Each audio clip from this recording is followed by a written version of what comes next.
Bien chers amis de Café Évangile, en ce temps-là, Jésus disait à Nicodème, Dieu a tellement aimé le monde qu'il a donné son Fils unique, afin que quiconque croit en lui ne se perde pas, mais ait la vie éternelle. Car Dieu a envoyé son Fils dans le monde, non pas pour juger le monde, mais pour que par lui, le monde soit sauvé. Bien chers amis, nous continuons de méditer sur les paroles de Saint Jean au chapitre 3e de son évangile, qui nous rappellent cette grande discussion entre Jésus et le grand pharisien Nicodème.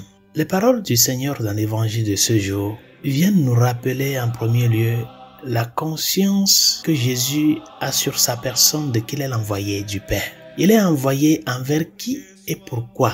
Quelle est la nécessité de l'envoi?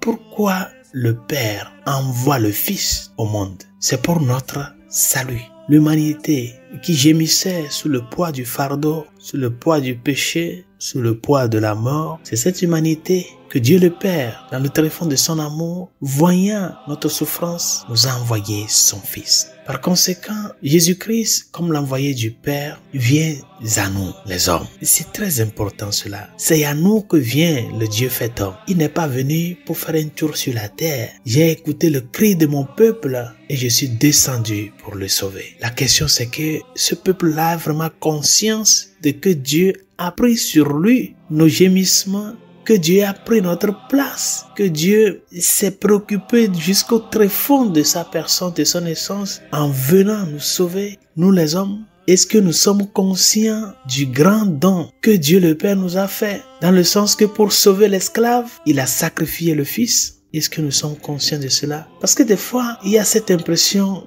c'est comme si ça nous importe peu que Dieu se fasse homme. Cela devait au contraire nous importer. Ça devait nous importer jusqu'au creux de notre personne. Que Dieu prenne la nature humaine pour venir à toi. Il est venu pour que tu aies la vie. C'est pour cela, dans l'évangile de ce jour, il y a deux paroles importantes que le Seigneur mentionne dans l'évangile qui doivent interpeller tout un chacun de nous. La vie éternelle et le jugement. La vie éternelle et le jugement. Et qu'est-ce que la vie éternelle? Jésus lui-même l'a dit, c'est de connaître le Père et de connaître celui qu'il a envoyé, le Fils. C'est ça la vie éternelle, chers amis. Connaître Dieu le Père et celui qu'il a envoyé, Jésus-Christ. Et cette parole de connaître là, si nous rentrons dedans au fond là, c'est là où nous allons voir tout ce que cela regorge. Cette connaissance de Dieu le Père, c'est une expérience personnelle de la paternité de Dieu que nous sommes appelés à faire. Parce qu'il est Père, il s'est préoccupé pour nous en nous donnant l'unique Fils. Et le Fils aussi, dans le tréfonds de son amour, cet amour qu'il partage avec le Père, il a accepté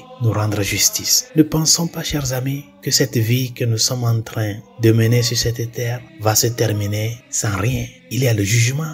Et ce jugement, nous commençons déjà à le vivre, déjà ici, dans la condition de que nous avons accepté le Fils ou non. Il nous revient à tout un chacun de nous, en écoutant ces paroles dirigées à Nicodème de par le Seigneur, de prendre au sérieux notre cheminement comme chrétien à la suite du Christ. Dieu ne s'est pas fait homme pour nous bluffer et c'est à nous de prendre cela au sérieux, de nous laisser guider par le Seigneur, par sa parole. Ne pensons pas que tout est libre, tout est relatif, chacun peut faire ce qu'il veut. Dieu s'est fait homme pour nous montrer le vrai chemin que l'homme doit parcourir pour parvenir à Dieu.